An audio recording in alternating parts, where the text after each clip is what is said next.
Drake just recently sued UMG. Now, a lot of people know about the current conflict with Drake and UMG, but what they may not know is that UMG has tried to take down Drake while he was signed to them multiple other times in the past. The first time they tried to take down Drake was 2015, when Drake tried to pull a fast one on Cash Money and UMG. In February of 2015, Drake tried to pull a fast one to get out of the Cash Money deal. He dropped an unannounced album called If You're Reading This It's Too Late. This album was a throwaway, but this album was supposed to be his last contractual obligation to Cash Money. And this was supposed to be Drake's freedom ticket. He was gonna leave Cash Money, make OVO an independent label. Drake had the great finesse already lined up. Give Cash Money and UMG a dummy album. I already got the two aces under my sleeve. I got the joint album with Future, and I got Views, the good stuff already tucked away, bruh. So when I'm off the label and I'm independent, I can drop these two as an independent label and go crazy and make $1 billion. But Cash Money says, sorry, sir. All right, we're not dumb. We weren't born yesterday, bruh. That's a mixtape. What a Time to Be Alive is not an album, sir. Your contractual obligation isn't over with. But since you playing, we got something for you. Because Drake's plan was to just get this one project out the way and get off Cash Money. But Cash Money and UMG wasn't gonna let Drake get away that easily. And because Drake was playing hardball, they decided, okay, we're gonna play hardball too. So Drake's own label began to leak information about Drake, such as, yo, did y'all know he got ghostwriters? And that began to circulate around the industry. And then obviously we know how that played out. All right, DJ Drama picked it up. Quentin Miller confessed. Meek Mill got told about it. And then Meek Mill tried to expose Drake. In July of that year, Meek took to Twitter and called out Drake for allegedly not writing his own rhymes. Based on some now deleted tweets, he said, quote, "Stop comparing me to Drake too. He don't write his own raps. That's why he ain't tweet my album, because we found out." Later, he added that he would have cut Drake's verse on Rico had he known he didn't write it himself, and he apparently thought Drake was dissing him. My man thought he was getting dissed with the line, "To me, your girl of your dream is really not a challenge," or whatever. Right. I said, bro, he's not dissing you. Meek's tweet sparked a larger conversation about Drizzy getting help writing his rhymes from songwriter Quentin Miller, which was solidified when Hot 97's Funkmaster Flex dropped Quentin's reference track for Drake's 10 Band. But Drizzy wasn't too happy about any of this. A few days later, he took to OVO Radio with a diss track, Charged Up, aimed at Meek and his accusations. "I did some charity today for the kids." Initially responded on Twitter, saying Drizzy's bars were, quote, "baby lotion soft," and promised to return fire. But the bullets never came.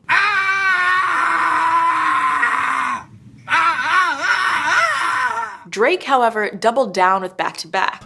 "Is that a world tour or your girls tour?" Back to Back made waves. It was even nominated for a Grammy, making it the first hip-hop diss track ever to secure a nomination. Meek responded on Wanna Know with some cover art that featured Drake as a member of the lip-syncing duo Milli Vanilli, and sampling the reference track from his writer Quentin Miller. "So what that tell me, you in the fan?" The record labels have a motto. You will not leave the record label unscathed. If you're gonna walk out the door with all the success they gave you, then you're gonna walk out the door with nothing but smut on your name. So even though Drake beat Meek Mill, he won the battle against Meek Mill, Drake still lost the war because the narrative was still out there that he had a ghostwriter. And at the time, that was like sacrilegious in rap. And Drake was being disqualified from a lot of top 5 conversations because people said he had ghostwriters. The ghostwriting thing is if it is, it is. We know it is. And it took credibility from everything that we heard. We know it is. So it's like now, yeah, I just don't know what's real and what's fake. So you have to just assume everything's fake. That's where my brain goes. It's now you listen to everything with a grain of salt. You know what I mean? Yeah, you just take it for the song, like, oh, good choice of a song, Drake. Yeah. I love your karaoke. It's amazing. My dude Milli Vanilli the industry for I don't know how long before this got exposed. He was like, this nigga's Milli Vanilli. Yeah, bro. The labels had him right where they want him. He went from being very confident. I won off the label. I won off Cash Money. Let me do my own thing independent and really change the game to, yo, how would this affect my long-term legacy? Can I really survive without a major label in this controversy? Will the ghostwriting rumors ultimately kill my career? Dealing with the insecurity and second-guessing yourself, now the labels is playing hardball. Now when Drake is bringing albums, his last contractual album to get off the record deal, they're saying, no, sorry, that's not it.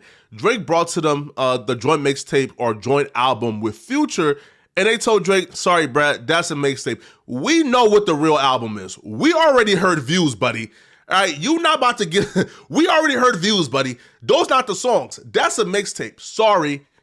You can drop it if you want, but it's not going to count as your last contractual obligation. So now Drake is like, damn. Yo, do I not drop anything? Do I let them shelf me? Drake proceeded with releasing What a Time to Be Alive, but on the album, he dropped a record called 30 for 30, where he explained in candid details what he believed has been happening to him in 2015. Drake says, never thought I'd be talking from this perspective, but I'm not really sure what else you expected when the higher ups have all come together as a collective with conspiracies to end my run and send me a message. 40, did you get the message? Going independent was just one reason why Drake wanted to leave, but also Drake was loyal to Lil Wayne. So when he seen that Lil Wayne was being done dirty and had issues with Birdman and Cash Money and UMG, Drake wanted to show his loyalty to Wayne by leaving the label as well. But after Drake dropped What a Time to Be Alive, Lil Wayne and Birdman squashed their beef in January of 2016. They squashed their beef. So after Lil Wayne squashed the beef with Birdman, Lil Wayne was repping Young Money, Cash Money again. So Lil Wayne, Birdman, they came to Drake and said, hey, bro, we Cash Money, Young Money for life, yo. Listen, don't leave.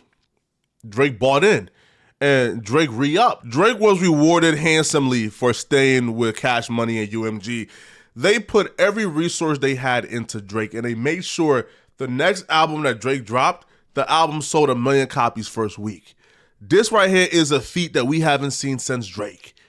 Taylor Swift is the only person who can touch these numbers. That's because UMG put every resource possible into making sure that Drake knew that he made the right decision. And Drake went on to drop another album, which was More Life in 2017. Now, after Drake dropped More Life in 2017, UMG came back to Drake and said, hey, bruh, it's time to re-up. You have one album left. Re-up. Drake said, I'm not sure if I want to re-up, bro. Right? I just want to fill my options. I'm going to drop an album next year. It's going to be Scorpion. I'm going to drop it, and then I'm going to see, where my options are. I'm going to be independent and see where my options are. And UMG said, oh, really? You about to walk out the door? No, Drake said, nah. I still may resign, but I just want to just see what my options are. Because Drake was no fool. Drake realized the last time they knew, I was a goner, they made sure to smut my name out. But UMG was no fool either. They realized, Drake is trying to leave. He's trying to leave. He's trying to drop this album and leave. UMG was not having it. And then came, out the blue, Pusha T dropping a record dissing Drake and Wayne out the blue. And that initiated a beef with Pusha T and Drake, because Drake responded to defend himself and Lil Wayne. And during this beef, information that only Drake and people close to Drake knew was somehow leaked. In May, Pusha T, who has his own side spat with Drake and Cash Money, dissed Drake on the Kanye-produced Infrared, and Drake responded with Duppy Freestyle, but his bars were primarily aimed at Ye. What do you really think of the nigga that's making your beats? Pusha T dropped a bombshell with the Story of Adidon, with these revealing bars. You are hiding a child, let that boy come home. Drake says he recorded a response, but chose not to release it. And I just listened back to it, and I was like, man, this is not something I ever want to be remembered for. Drake will blame Kanye West for being a mole and claim that Kanye was the one who leaked the information to Pusha T. I send him a picture of my son. Oh my God. I tell him I'm having trouble with my son's mother. We had a conversation. I shared my... But in a new interview, Push says Drake's paternity intel came from Drizzy's producer 40's disgruntled musings to a woman he was dating. With that also came the fact that Drake has a child. With that also came the the trip that everybody took to go see the child and bring them gifts and all of this information. Pusha was slightly telling the truth. It came from Drake's camp, but it didn't come from this random woman that 40 was sleeping with. It came from the label. What we see is a trend here. The minute the label feels like Drake is on his way out, that he's about to leave him high and dry and leave away with all the success they helped build up, they send a lapdog at Drake to go ahead and smut his name out and destroy him before he leaves, because their motto is, you're not about to leave us unscathed with all the success that we built up. Because the label feels like Drake is just the figurehead, but the concept of Drake is something that they built up. It's something that's based on their business model and their infrastructure. And if Drake's going to take all of that with them and enjoy the success of somebody else, they're going to make sure that doesn't happen. So the label is who fed the information to Pusha T. Pusha T is on Def Jam. Def Jam is under UMG. People at the label knew Drake had a son. That information just came down the pipeline. Fed Pusha T information to destroy Drake. Drake was ultimately forced to admit that yes, he indeed have a son with an ex-corn star in Sophie. And this left a permanent stain on Drake's career. Not only did Drake lose the rap battle viciously, and people didn't know what the future of Drake would be, because this right here was Drake being destroyed. The giant got slayed and put to his knees. And then you also wifed up and had a kid with a corn star, and people, like, this perfect image of the golden child was over with now. Now Drake has some smut on his name. And people didn't know where Drake would go from here. The label was yet again successful in derailing Drake to retain him, because after Pusha T won the battle, he destroyed Drake. And it was unknown at that particular time if Drake would be able to have a career after that. It was unknown if Drake would still have a successful career. That's how bad Pusha T slayed Drake and brought him to his knees. It was bad for Drake and all Drake fans. It was crazy. So even though Drake will rap on his album Scorpion, yeah, as soon as his album dropped, I'm out with the deal in the house playing D'Angelo, How Does It Feel? Even though he was set on leaving, he couldn't leave. Drake couldn't even imagine the possibility of leaving and being independent while his stock is at the lowest it's ever been. While his stock right now is at a particular point where, fam, we don't know if you are even a relevant artist anymore. That's how bad Pusha T destroyed you. So Drake couldn't leave. So Drake re-upped. But this time around, Drake said, listen, I was going to leave and be independent, but give me my own label situation at CMG. Let OVO be my blueprint. And UMG agreed. UMG gave Drake. Now, Drake always had the OVO situation, but this was a situation where OVO was essentially regarded the same as Cash Money in the eyes of UMG now. So Drake still got the best of both worlds. He was able to be independent, but still signed to the major label. Drake signed a new deal fresh off the Pusha T beef. So Drake didn't necessarily got everything he believed he deserved. So Drake made it known. Drake was on records pretty much dissing Universal every chance he got.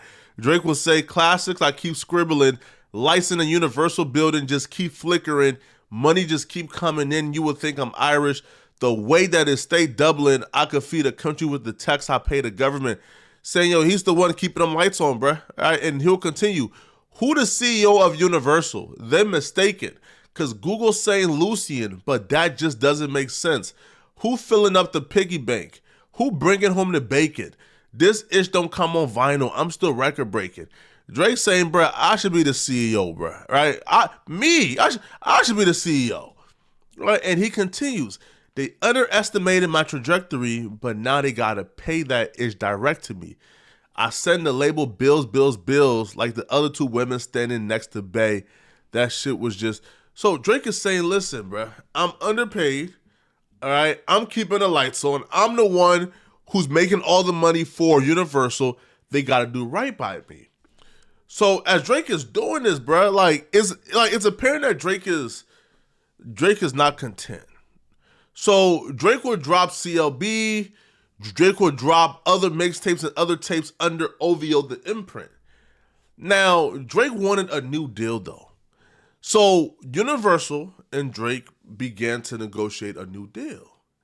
Now, while they were negotiating a new deal, there were words that began to go around the industry.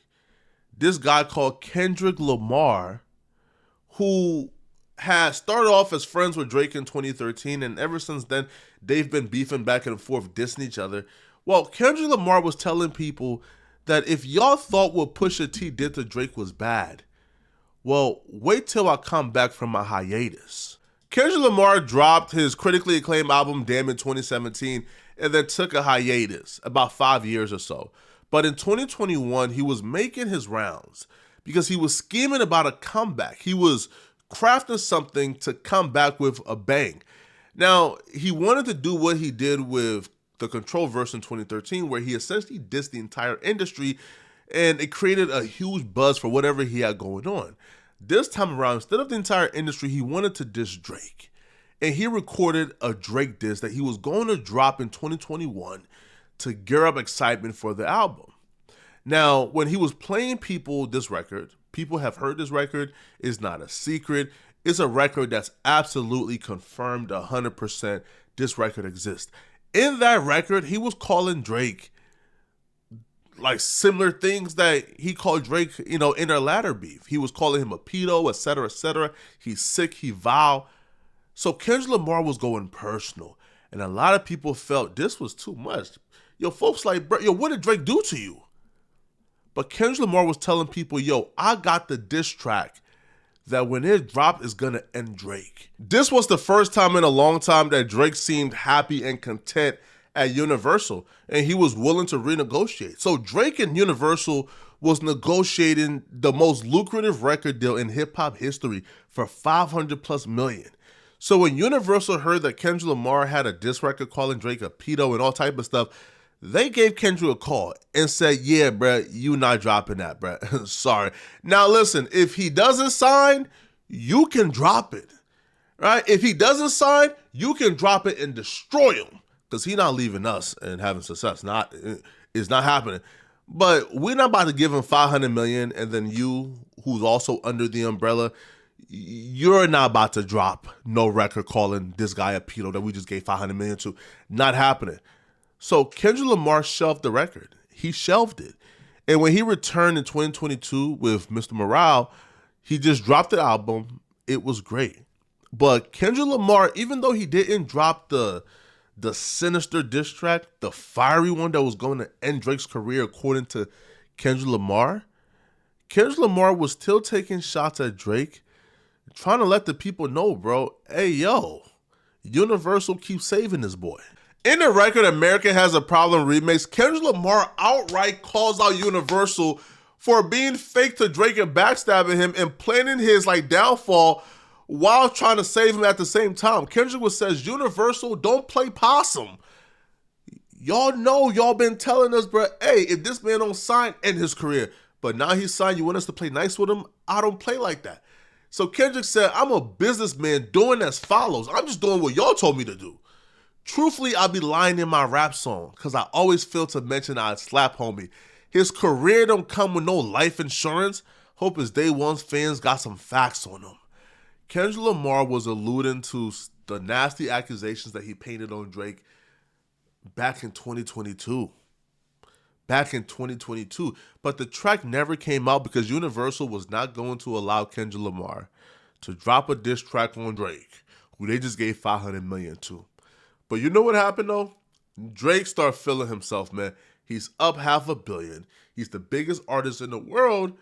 But Drake realized quickly, bro, that the $500 million was a slave deal. It was a 360 deal. Because Drake figured out very quickly that the music was not going to be enough to recoup on the $500 million. So Drake figured out, I'm going to have to tour. And not just tour. I'm going to have to tour for 2 years straight. And that's what Drake did, right? He went on tour for 2 years and grossed $350 million to hopefully recoup faster. So now Drake been dropping music like crazy, been touring like crazy, trying to recoup faster. Now, Drake is close to recouping. So Universal came back to Drake and said, hey, you're close to recouping. Let's re-up. Drake is playing hardball. Drake is asking now for double. He's asking now for 800 million. From 6 to 800 million. And Universal is like, listen, bruh, right, you're asking for more favorable terms. You don't want the 360. We not give you no 6 to 800 million, bruh. On those terms, no. Well, Drake said, well, I'm going to just walk and go to a label who's going to give it to me. And Universal said, oh, so you think. Universal got their most vicious dog and saw them out on Drake. So Kendrick Lamar, Metro Boomin, Future, they all came together to take down Drake, and Kendrick Lamar had the venom needed to really poison Drake and shake him at the knees, and that's what he did. And not only did Kendrick Lamar have the poison, but Universal backed that record with everything they have. Universal went ahead and made sure that Not Like Us was the biggest hit ever because they wanted to get back at Drake. And that's why Drake is suing, because Universal has been trying to extort him for the last decade. Because whenever he wants to leave, they back somebody to come out, attack him, make a diss track about him, slander him, and pretty much give him a black mark on his reputation and his career, forcing him to re-sign a record deal because he feels like he can't live without it. This time around, Drake is not going for it. But y'all let me know in the comment section, what do you guys think, man? Do you guys feel like Drake is making a good decision at this point for suing UMG? Or do you feel like Drake should just went away quietly? Let me know in the comment section, what do you guys feel about this, all right? How do you guys feel about Universal scheming on Drake for the last decade? I'm going to see you guys in this video right here, right? If you're still watching, click on this video right here to find out about Drake's first lawsuit against Universal and why I believe it's the end of Drake's career. Click on this video here to find out what I'm talking about. I'm out of here, folks. Peace.